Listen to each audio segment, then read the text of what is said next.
Chapter 13 of Magic Treehouse, Merlin Missions, Christmas in Camelot. We're on Chapter 13. All right, I think we're going to make it to the end. So, good to see you, and just sit back and relax, and that's all you need to do while I read. Okay, Chapter 13. Your horses are waiting. I don't believe what just happened, said Jack. What part don't you believe, said Annie, holding the silver cup. Jack laughed and shook his head. I don't believe any of it, he said. Annie laughed too. That was really cool, huh? Jack pushed his glasses into place and stared at her. Seriously, what just happened in there? He asked.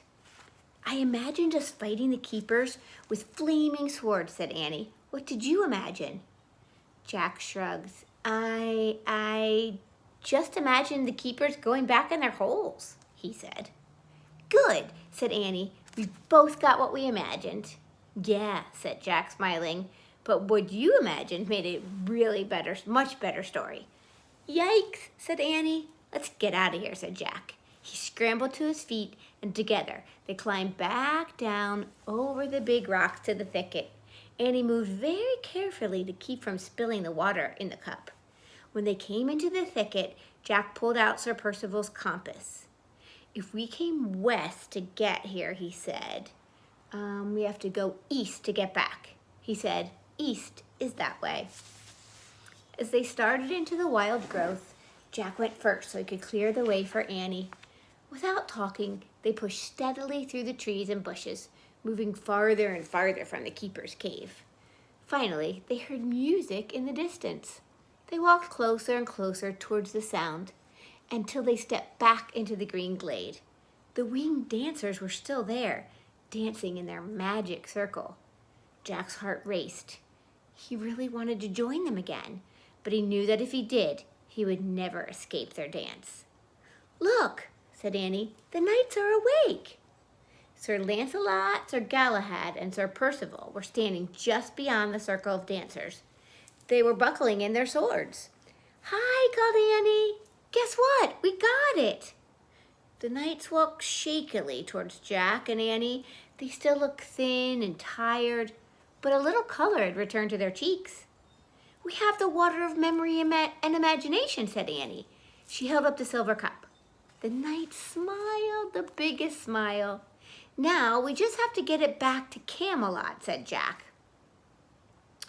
We would like to help you, said Sir Lancelot, but it seems we have lost our 3 horses. No, you haven't, said Annie. Your horses are waiting for you. They're on the other side of the hill, said Jack. Jack and Annie led their knights over the hill. On their way, Jack picked up the red velvet cloak. When they came to the meadow, they saw the 3 horses. The horses neighed and cantered over to the knights. They were so happy to see them. As Sir Lancelot stroked the mane of his black horse, he turned to Jack and Annie. You can both ride back to Camelot with me, he said. Thanks, they said.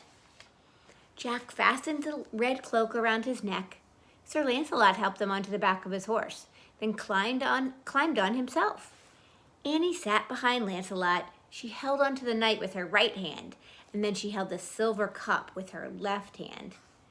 Can you carry the water without spilling it? Asked Jack. I'll try, she said. Sir Galahad mounted the brown horse, and Sir Percival climbed on the gray horse. Then the 3 knights started through the pale green meadow. Careful, careful, Jack whispered to Annie. I got it, she said. I got it. When they came to the iron gate, the knights drew their swords. Open the gate. In the name of King Arthur of Camelot, Sir Lancelot called, though he still sounded a bit hoarse. The knight's deep voice carried amazing strength. There they are, coming to the gate.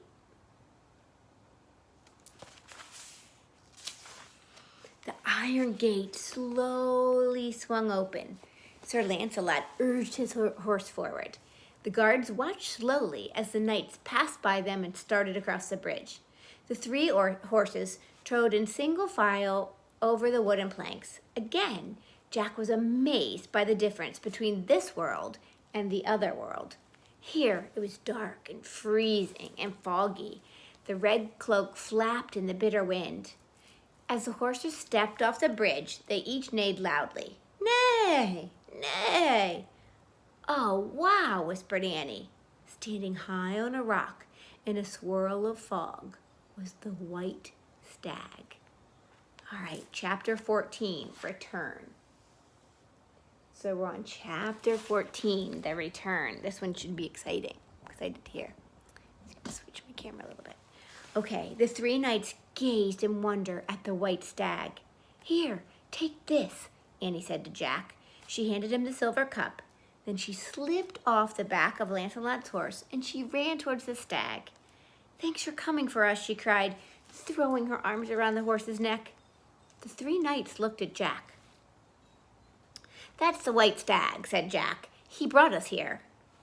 Are you wizards? Sir Percival asked in a hushed voice. No, just ordinary kids, said Jack. But I know he's magic. We got hair from Camelot in no time at all. I guess he's come to take us back. Then you must go with him, Lancelot said. You will have a much faster journey, I can assure you. Sir Lancelot held the silver cup as Jack slipped down from the black horse. Then Jack took the cup and carefully climbed onto the back of the stag behind Annie. He held the cup with both hands as the stag stood up. Tell King Arthur we will return to Camelot before the first night of the new year, said Sir Lancelot. Farewell, Jack and Annie, said Sir Galahad. Godspeed, said Sir Percival. Same to you, said Annie. Have a safe trip, said Jack. The knight solemnly bowed. The white stag blew out a puff of frosty air, poof, and then he started down the mountainside. When the stag came to the base of the mountain, he took off again, like a white comet. The red cloak billowed behind Jack and Annie, keeping them both very safe and warm. The stag dashed across the wintry fields. He ran past quiet stables and thatched huts. He ran past flocks and flocks of sheep and herds of goats asleep in the meadows. He leaped over frozen streams and stone walls and hedgerows. The stag ran on, and through the starry night he kept running until he brought Jack and Annie back to the dark castle grounds of Camelot. He walked over the frozen ground of the outer courtyard. He came to a halt near the grove below the treehouse. He knelt in the grass, and Jack and Annie slowly climbed off his back. Miraculously, the silver cup still brimmed with water from the cauldron. Not one drop had spilled out. We'd better leave the cloak here, said Jack, so I don't trip on it. Jack carefully set the cup on the ground. Annie helped him unbutton the red velvet cloak that was around his neck, and then she draped it over the stag's back. To keep you warm and safe, she whispered, and thanks for everything. Yeah, thanks, said Jack. Goodbye. The white stag stared at them with his mysterious amber eyes. He nodded once, then he turned and he headed in the direction of the darkness. Jack picked up the cup. Come on, he said to Annie. He started walking quickly towards the outer courtyard. Careful with that water, said Annie. I got it, said Jack, I got it. They crossed the drawbridge to the inner courtyard of the castle. Then they pushed open the two giant arched doors.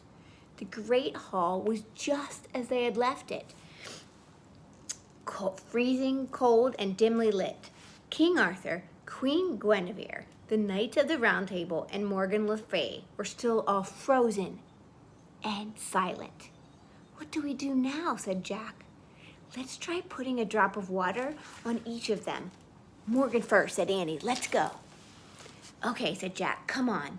Holding his breath and keeping his eyes on the cup, Jack carefully walked with the cup. Oh, everybody's still frozen. He carefully walked toward the round table. Suddenly, his left foot stepped on the shoelace of his right sneaker, and he stumbled. Jack! Yelled Annie. Jack tried to regain his balance, But it was too late. As he fell to the floor, the silver cup slipped from his hand. What's going to happen? Chapter 15. Christmas magic. Let's see. Bet it's going to be good. What do you guys think? I bet it's going to be a good ending. Jack and Annie watched in horror as the water from the cup splashed all over the stone floor. It trickled into the cracks between the stones, and it disappeared. Jack scrambled to the cup. He picked it up, and it was completely empty. "Oh no," Jack moaned. He sat back and put his head in his hands. "Camelot will never wake up now," he thought. "The legend will end forever." "Jack," said Annie, "look." Jack raised his head. He pushed his glasses back. A golden cloud was rising from the cracks between all the stones on the floor. The cloud spread quickly throughout the great hall, filling the whole room with wonderful smells. The scent of cedar smoke and evergreen, and then of roses and almonds too. The cloud rose up, and then it wafted out the window of the hall. Suddenly, a white dove flew through one of the windows. It soared across the dark room like a bright light, then swooped back out into the night. Soft, gentle laughter came from the end of the hall. The laughter grew louder, and it grew louder. Jack saw King Arthur and Queen Guinevere. They were looking at one another, and they were laughing. The knights of the Round Table were laughing too. Best of all, Jack saw Morgan Le Fay smiling at him and Annie. "Jack, Annie, come here," she called. She held out her arms. "Morgan," cried Annie, "Morgan." She ran to Morgan and she threw her arms around the enchantress. Jack stood up, still holding the empty cup. He ran to Morgan and he hugged her too. "We did what the Christmas night told us to do," said Annie. "We brought back the water of memory and imagination. We brought it back." "But I dropped the cup," said Jack, "and I spilled all the water." "But the water made a gold cloud," said Annie, "and everyone came back to life." Morgan laughed with amazement. "You've just returned from the other world," she said. "Yes," said Annie. "A white stag brought us back," said Jack, and he turned to King Arthur. "Your Majesty," he said, "we have good news. Your knights are safe. Sir Lancelot said to tell you that they'll be home before the first night of the new year." The king looked bewildered. "You found them?" he said. "Yes, and they're all fine," said Annie. "Here," said Jack. He handed the silver cup to the king. "Please give this back to Sir Galahad." "And this to Sir Lancelot," said Annie. She took the glass key from around her neck and she gave it to King Arthur. "Oh, and this to Sir Percival," said Jack. He pulled the wooden compass from his pack and he gave it to the king. At first, King Arthur was too stunned to speak. Then he clasped his hands together and laughed joyfully. "Oh, thank you, Jack and Annie," he said. The knights of the Round Table all cheered.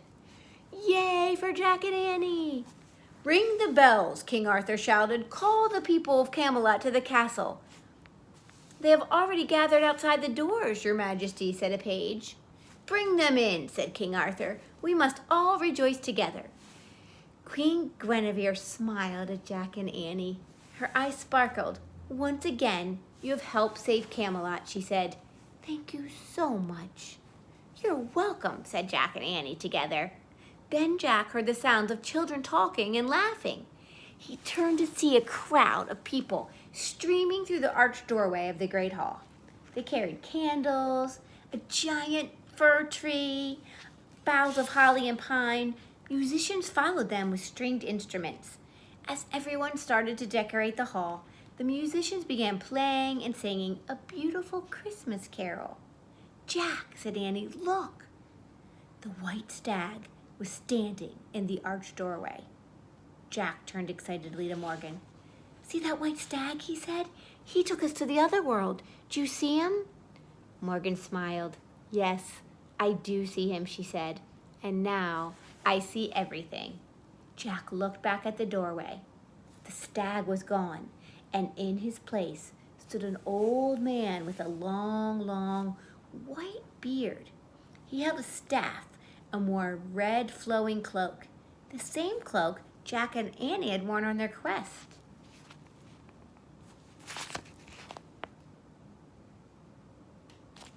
I wonder who it is. Who's that? Jack asked. That is Merlin the magician, said Morgan. It was Merlin who invited you here. I see that now. Merlin, said Jack. He sent us the royal invitation? Yes, said Morgan. Then he put the rest of us under a spell, and he carried you to the other world. No, said Annie. The Christmas night put you under a spell. And the white stag carried us to the other world, said Jack. Morgan smiled. Merlin was both the Christmas night and the white stag, she said. Remember, he's a magician. He's not a mortal like you and I. He can change his shape whenever he wishes. Oh, wow, whispered Annie. Why did Merlin do these things? Asked Jack. Well, Merlin was angry when King Arthur banished magic from Camelot. Said Morgan, I see now he finally took matters into his own hands. How? Said Jack. Well, said Morgan, he knew King Arthur would send no more knights to the other world for the water of memory and imagination, said Morgan. So I assume he brought you to Camelot, hoping that you would offer to go instead. But why did he want us to go? Said Annie. Merlin has often heard my tales of your adventures in the treehouse, said Morgan. He knows you both have a great desire to fight for good, and he knows you use the gift of imagination very well. Those are two very special qualities needed to succeed in any quest. Jack and Annie looked back at Merlin. From far across the room, the white-bearded magician smiled at them. He raised his staff in the air, and then he slipped out the back door. Jack looked all around the great hall. Candles and torches were all lit now. A fire blazed in the hearth. The musicians were playing. Everyone was singing. The room glowed with warm firelight and rosy faces. At last, Christmas in Camelot was just as Jack had imagined it would be. The spell of the dark wizard had been broken. Yay! The great hall was filled with beauty and love and joy and light. All right, that was the end of chapter 15. And come back soon. I'm going to read the last chapters for you. It's nice to see you again. You can always click subscribe or hit like or whatever you like, but come back and listen to the rest. Okay, see you soon. Bye.